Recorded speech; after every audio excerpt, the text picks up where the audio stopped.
A vida não é obra apenas das nossas mãos. Somos instrumentos de algo maior, e o sentido da existência talvez seja reconhecer isso com humildade. O orgulho derruba, a humildade eleva. O sofrimento pode ser fardo, mas também portal para a gratidão. A inveja corrói, o amor liberta. O trabalho, seja qual for, é sagrado. A vida é feita de funções interligadas e todos são necessários. E, sobretudo, somos peregrinos de barro, sustentados por um mistério que nos ultrapassa.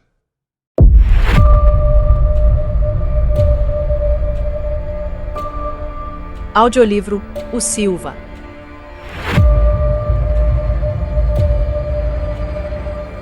Nome verdadeiro Ariel. Leão de Deus.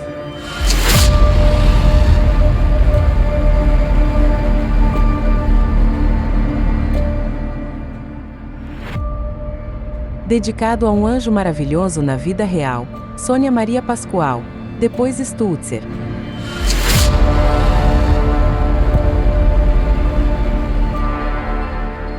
A história de um misterioso rapaz que chegou a Londrina, Paraná. Quem é ele?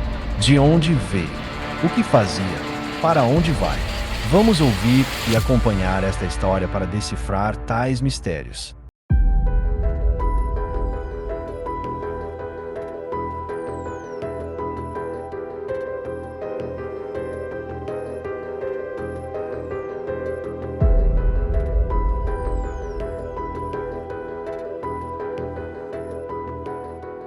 Antônio carregava dentro de si um peso invisível, um abismo silencioso que ninguém via.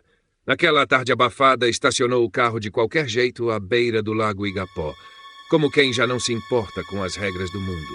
Sentou-se sob uma árvore, mas sua postura não era de descanso. Era o corpo de alguém derrotado, pendendo como se já não coubesse na vida. Na mão direita, um revólver. No pulso, um corte profundo, de onde o sangue escorria como uma confissão muda. O destino, porém, quis que dois homens cruzassem aquele instante. O soldado Valdemar e o sargento Bonância, em patrulha de rotina, haviam escutado algo pelo rádio, mas não esperavam encontrar um quadro tão sombrio. Notaram o carro, notaram o homem. Aproximaram-se com cautela, sacaram as armas, ordenaram que largasse a dele. Mas Antônio permanecia imóvel, mergulhado num silêncio quase fúnebre. Quando chegaram perto o bastante, compreenderam a tragédia. Não havia reação, porque o homem já não tinha força sequer para obedecer. O sangue ao redor era testemunha de que não representava perigo algum. Ali, diante deles, não havia um agressor, mas um ser humano despedaçado à beira da morte. Rapidamente, comunicaram à central. A resposta veio dura como um veredito.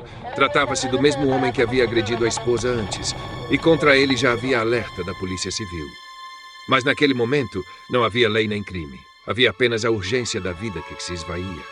Colocaram-no no próprio carro, Bonância no volante, Valdemar na viatura com a sirene aberta em alerta. Em minutos, chegavam ao hospital evangélico. Julgaram ter cumprido a missão. Engano cruel. Antes da esperança, veio a burocracia.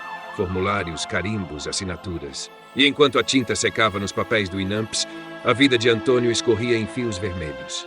Só a sorte, ou talvez a misericórdia divina, fez com que trouxesse os documentos no bolso, permitindo o imediato atendimento. 2 dias ele delirou entre a vida e a morte, murmurando palavras que soavam como sombras de sua alma. Imperdoável, inferno, frustração, inveja, maldade, ingratidão. Cada sílaba era uma ferida aberta. Mas a competência do jovem cirurgião vascular, Dr. Elias, devolveu-lhe a chance de respirar. Antônio sobrevivera. E assim, marido e mulher jaziam em hospitais diferentes, separados por dores distintas, mas unidos por um destino trágico. Os negócios entregues a empregados sem zelo caminhavam sem rumo. E o gesto desesperado de Antônio ainda cobraria um preço alto, que o tempo trataria de revelar.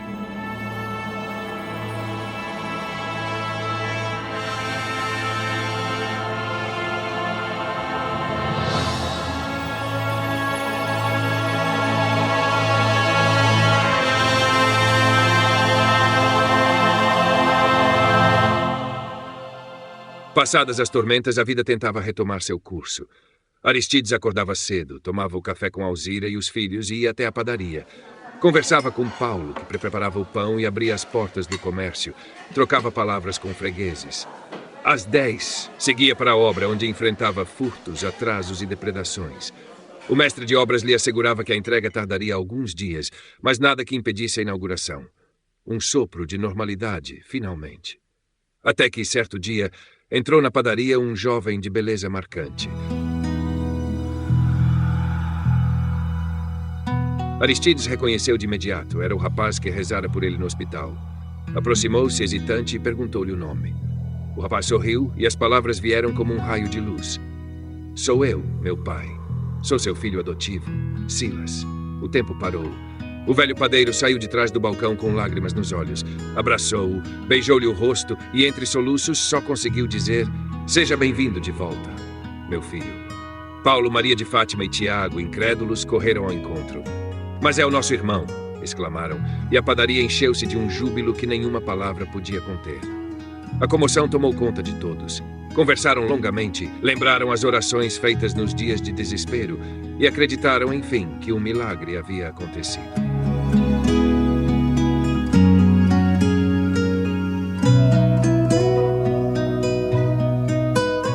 Refeitos da comoção do reencontro, Aristides segurou as mãos de Silas com firmeza, como quem teme que o filho se dissolva no ar.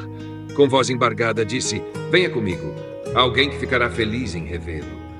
Embora, confesso, não acredito que ela vá aceitar facilmente o que parece impossível.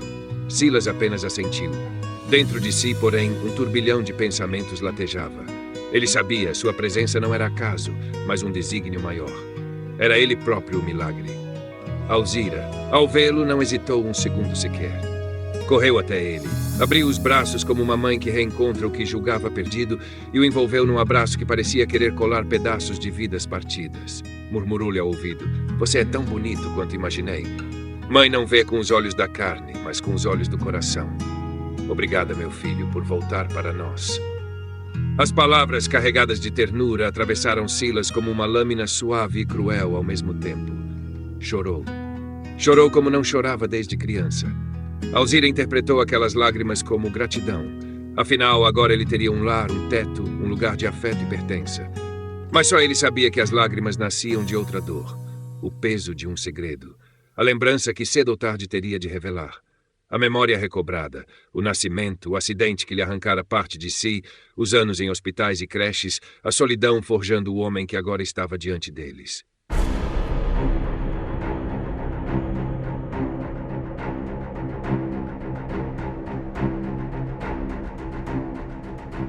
Enquanto isso, em outro canto da vida, a felicidade de Altair e Aline florescia como uma primavera tardia. Porém, até as flores despertam invejas. No hospital, uma médica, movida pelo desejo e pelo despeito, via no romance entre os dois uma ameaça aos seus planos ocultos. Se ele se envolve com ela, perco minhas chances, pensava, alimentando a ideia sombria de denunciá-los ao diretor. O regulamento era claro. Amores entre funcionários eram proibidos. Ela calculava. Altair era indispensável, um nome respeitado, enquanto instrumentadoras... Bem, estas existiam em número infinito. Se alguém tivesse de sair, seria Aline. Decidida, caminhava pelos corredores rumo à sala da direção quando uma presença inesperada lhe barrou o caminho. Silas. Ele a fitou com uma serenidade que escondia firmeza e disse: pense 2 vezes antes de ferir alguém com suas escolhas. Você será responsável pelo mal que deseja causar. Cláudia, atônita, ergueu os olhos para aquele que julgava um simples faxineiro. O desprezo transpareceu em seu olhar, como quem diz sem palavras: você não se enxerga. Mas em voz fria apenas murmurou: tem um problema urgente com um paciente. Tentou prosseguir, mas Silas segurou-lhe o braço, não com força, mas com a gravidade de quem transmite um aviso. Lembre-se sempre disso. O mal que se planta volta. O coração dela vacilou por um instante. Um rubor de raiva subiu-lhe ao rosto, mas prosseguiu o caminho, fuzilando-o com o olhar. Silas, resignado, retornou à farmácia do hospital, refletindo amargamente. A maldade humana parecia não conhecer limites, e cada gesto contra o semelhante era uma afronta ao Criador. Cláudia, ao adentrar na sala da direção, percebeu, no entanto, que não era o momento. Encontrou o diretor reunido com figuras importantes, o reitor, o secretário de saúde do estado, o do município. Falavam da expansão dos prédios, da necessidade urgente de mais espaço para os pacientes que chegavam de todos os cantos da região, ainda pulsante com o ouro verde do café. Sem coragem, murmurou apenas um constrangido "Bom dia, chefe", e recuou, engolindo sua mágoa e sua intriga.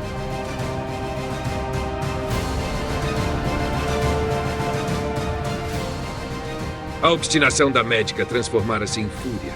Não descansaria enquanto não destruísse a felicidade que via florescer entre Altair e Aline. Caminhando pelos corredores do hospital, seus saltos ecoavam como marteladas frias, e em sua mente uma ideia venenosa se formava. Uma carta anônima entregue ao diretor, denunciando o romance proibido. Sorria sozinha, um sorriso maligno que gelava quem a visse. Alguns residentes, ao cruzarem com ela, estremeceram sem saber por quê. Um arrepio lhes percorria a espinha e, quase instintivamente, fizeram o sinal da cruz antes de se afastarem. Era como se percebessem que ali caminhava alguém consumido por trevas. A ira de Cláudia chegara a tal ponto que já não via nada além de sua vingança. O olhar, turvo de rancor, transformava-se em descuido e crueldade. Sem sequer ler as fichas, prescrevia doses absurdas de medicamentos. Uma jovem grávida em trabalho de risco recebeu dela a ordem brutal, cloridrato de tramadol. Para Cláudia, eram apenas queixas comuns. Para Luciano, veterano de enfermagem, o choque foi imediato. Isso matará mãe e filhos, pensou, aterrorizado. Quando ousou questionar, ouviu a resposta que lhe cortou a alma. Quem é a médica aqui? Faça o que mandei e cale a boca. Luciano, porém, esperou que ela se afastasse e, com a calma de quem carrega nas mãos a vida alheia, mentiu à paciente. Aplicaria apenas um anestésico. Em minutos, ela seria levada para a cesariana. Foi esse gesto de desobediência, um ato silencioso de coragem, que salvou a mãe e os gêmeos. O parto foi bem sucedido, mas quando o obstetra leu a ficha da paciente e viu a prescrição, o sangue lhe gelou nas veias. Aquilo não era apenas erro médico. Era uma sentença de morte assinada por Cláudia. Indignado, chamou a um consultório vazio. Pelo sistema de som, sua voz soou firme, quase solene. Doutora Cláudia, compareça ao consultório 17. Ela veio altiva, sem desconfiar do que a esperava. Na verdade, acreditava que receberia elogios, talvez uma promoção. Fechou a porta atrás de si e sentou-se com um ar de superioridade quase insolente. O obstetra Dr. Raul olhou-a nos olhos com uma serenidade que escondia o peso da acusação. E em voz baixa, firme, começou. Conheci o seu pai. Tenho certeza de que ele se envergonharia profundamente de você. Cláudia estremeceu, mas tentou rir, desconcertada. Ele prosseguiu, implacável. Sei de suas intenções mesquinhas em relação ao romance do colega Altair, mas jamais imaginei que sua maldade chegasse ao ponto de atentar contra 3 vidas inocentes. O rosto dela endureceu. Tentou balbuciar desculpas, falou em fofocas do enfermeiro Luciano, acusou-o de arrogância por ter mestrado. Mas Raul explodiu, a voz grave ecoando nas paredes do consultório. Cale-se, garotinha mimada. Você só foi aceita nesta residência por causa do nome do seu pai, não por mérito. Sempre passou raspando, sempre decepcionando seus professores, inclusive a mim, que acreditava tolo que fui que um dia melhoraria. Mas agora vejo quem você realmente é. Uma médica indigna do título que carrega. Cada palavra era um golpe que rasgava a máscara de altivez de Cláudia. Raul, com um gesto definitivo, concluiu. Quero sua carta de demissão na minha mesa ainda hoje. Agora saia. Houve um silêncio pesado. Então, como quem transforma humilhação em deboche, Cláudia soltou uma risada alta, dissonante, quase insana. O senhor prefere manuscrita ou datilografada? E saiu batendo a porta com violência, gargalhando. No corredor, os funcionários da limpeza a viram passar, os olhos arregalados pelo escândalo. Ela parou diante deles, cuspindo desprezo. O que estão olhando, ralé? Limpem o chão que piso e não se esqueçam. Vocês são nada. E avançou, deixando atrás de si um rastro de medo e repulsa.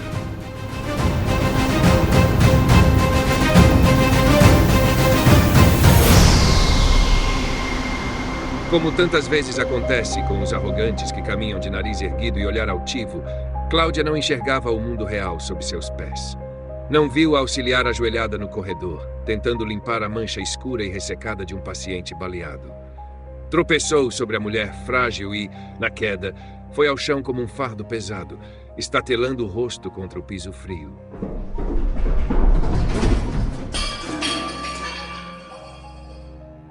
O estrondo ecoou, seco, no silêncio do hospital. A auxiliar, assustada, tentou ajudá-la, mas Cláudia, tomada pela fúria, ergueu-se praguejando contra a faxineira como se fosse ela a culpada. Não percebeu que o próprio rosto se convertera numa massa disforme. Seu branco jaleco estava agora tingido de vermelho com o seu próprio sangue. Cega de raiva, seguiu cambaleante pelo corredor, tropeçando em si mesma até chegar à cantina. Lá, diante do espelho enorme atrás do caixa, a verdade a atingiu como um soco. A arrogância não a poupava da dor humana. Ao ver a imagem refletida, o rosto inchado, o sangue a escorrer, a fisionomia irreconhecível, um grito de desespero sufocou-se em sua garganta. Os olhos se reviraram e desmaiou diante dos colegas que, alarmados, correram para socorrê-la. Foi levada às pressas para uma sala de cirurgia. No tumulto, esqueceram-se até da necessidade de exames prévios. Mas seus gemidos de dor eram tão lancinantes que lhe aplicaram uma dose mínima de morfina, apenas o suficiente para que o corpo suportasse o tormento.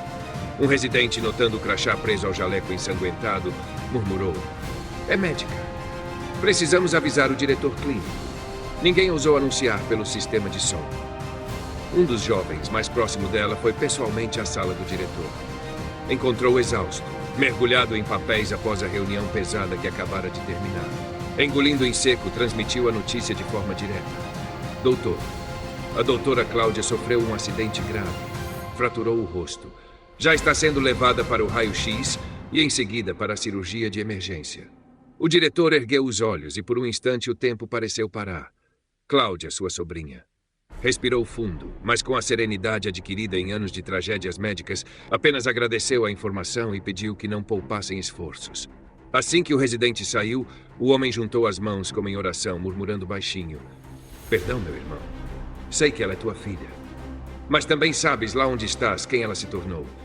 A arrogância lhe cegou o coração. Quantas queixas já não recebi dela. Uma ironia cruel pesava em seu peito. Cláudia, que tanto odiava a Aline e invejava o romance do colega, agora dependia justamente de Altair.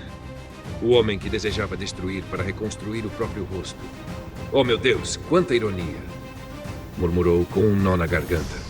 Os exames chegaram trazendo a sentença: afundamento e fraturas múltiplas na mandíbula, no maxilar, no nariz. Uma face despedaçada que deixaria cicatrizes para sempre. Dentes quebrados, incisivos, caninos exigiriam próteses e pontes dentárias. Reconstruções, enxertos, cirurgias sucessivas. Ao analisar os laudos, o diretor soube: o hospital não tinha toda a equipe necessária. Um ortodontista especializado em buco-maxilofacial e um otorrino seriam indispensáveis e só atendiam na Santa Casa. Pediu imediatamente uma ambulância para transferência. Com mãos trêmulas, ligou para a cunhada, informando o ocorrido. A voz lhe falhou ao pedir que chamasse também os filhos, inclusive o mais velho, professor renomado em São Paulo. No íntimo, sentia um aperto. Se ao menos Cláudia tivesse sido mais humilde, tudo poderia ter sido evitado. Agora, o que restava era enfrentar as consequências de sua própria soberba.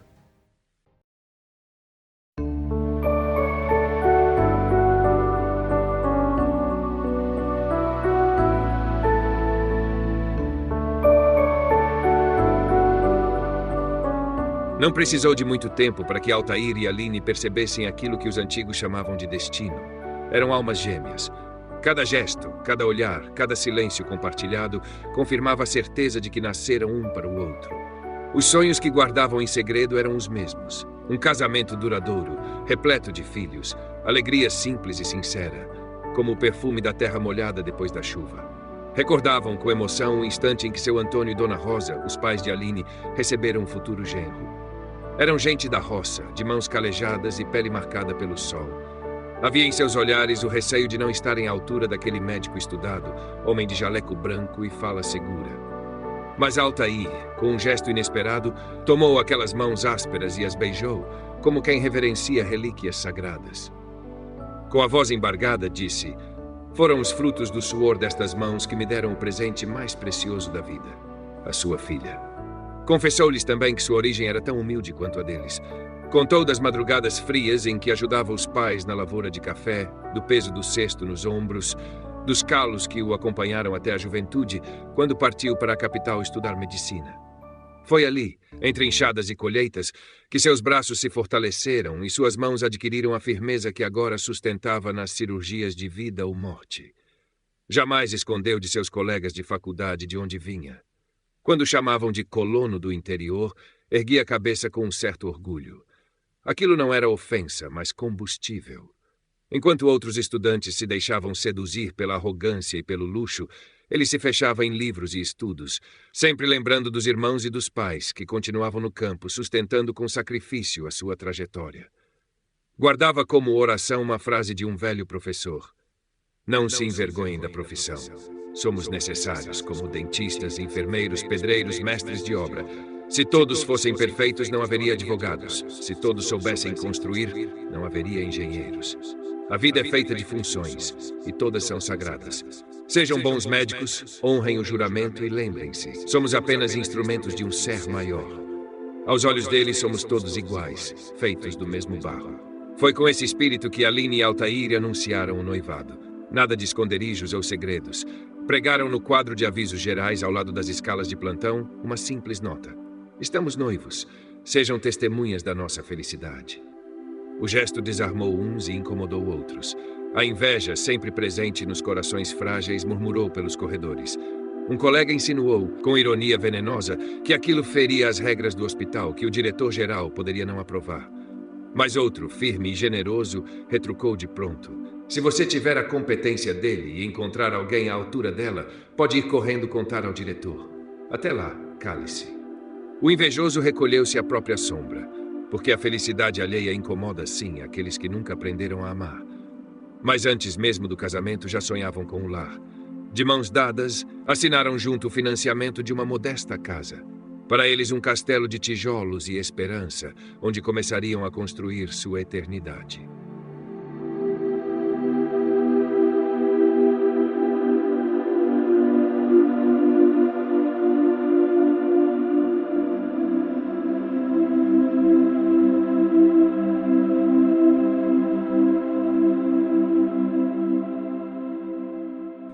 Sobre a humildade e o orgulho. A médica que olha o faxineiro de cima a baixo e se julga superior nos recorda que a arrogância é uma máscara frágil. O acaso ou o destino derruba o soberbo e lembra que somos pó, frágeis diante da dor. A queda dela é também uma metáfora. Quem não enxerga o outro tropeça em sua própria cegueira. Sobre o sofrimento e a gratidão. Silas, recebido como filho, mas carregando segredos, nos mostra que o sofrimento molda a alma. Suas lágrimas não eram apenas de alívio, mas da angústia de um passado marcado por cicatrizes. A lição aqui é dupla. O amor verdadeiro acolhe sem exigir explicações, mas cada pessoa carrega em silêncio uma batalha invisível. O amor puro incomoda os que não aprenderam a amar. A lição, a felicidade alheia não nos diminui, pelo contrário, pode ser um convite a aprender a cultivar o bem dentro de nós. Sobre o trabalho e a dignidade, as mãos calejadas da roça e as mãos firmes do cirurgião revelam que não há hierarquia no valor do trabalho. A enxada e o bisturi são instrumentos diferentes do mesmo milagre, transformar a vida. Filosoficamente, isso ecoa a máxima de que somos feitos do mesmo barro. Sobre o destino e o mistério da vida. O professor que lembra que médicos, advogados, engenheiros e lavradores têm todos o seu lugar, nos mostra que a sociedade é um organismo vivo, onde cada parte cumpre uma função. A lição: não existe trabalho menor, mas existem espíritos pequenos que não conseguem enxergar a grandeza do outro. Sobre Deus e o ser maior. Todas as narrativas apontam para uma força que transcende os homens. Chamemos de Deus, destino ou providência. A vida não é obra apenas das nossas mãos. Somos instrumentos de algo maior, e o sentido da existência talvez seja reconhecer isso com humildade.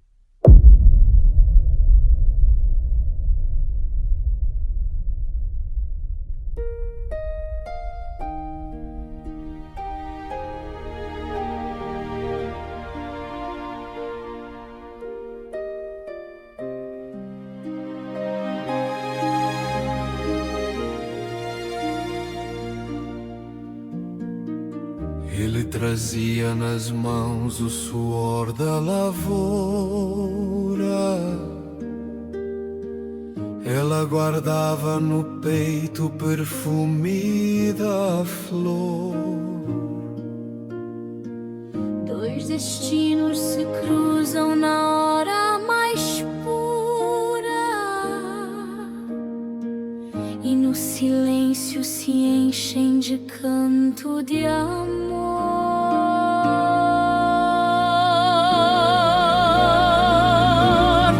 Somos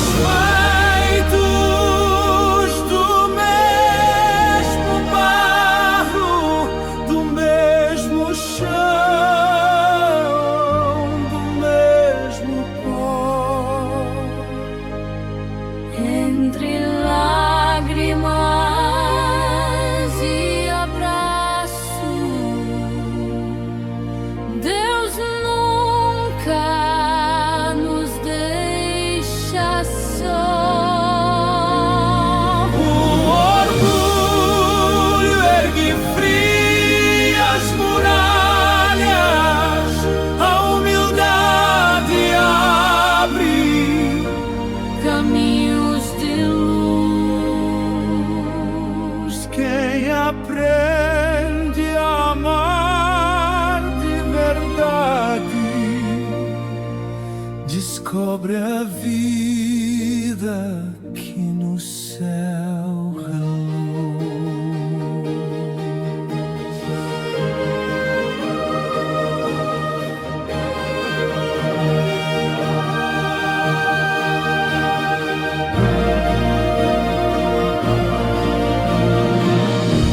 O mundo ecoa ao passo da inveja,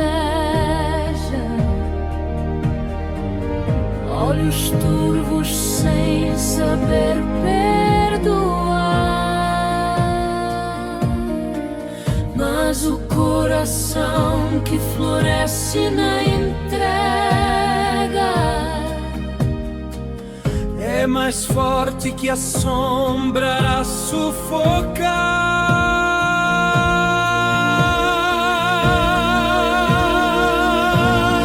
Somos feitos do mesmo barro, do mesmo chão, do mesmo pó. Entre lágrimas e abraços, Deus nunca nos deixa só. o orgulho ergue frias muralhas, a humildade abre caminhos de luz. Quem aprende a amar de verdade descobre a vida que no céu reluz. Quem tropeça no próprio espelho vê despedaçado o rosto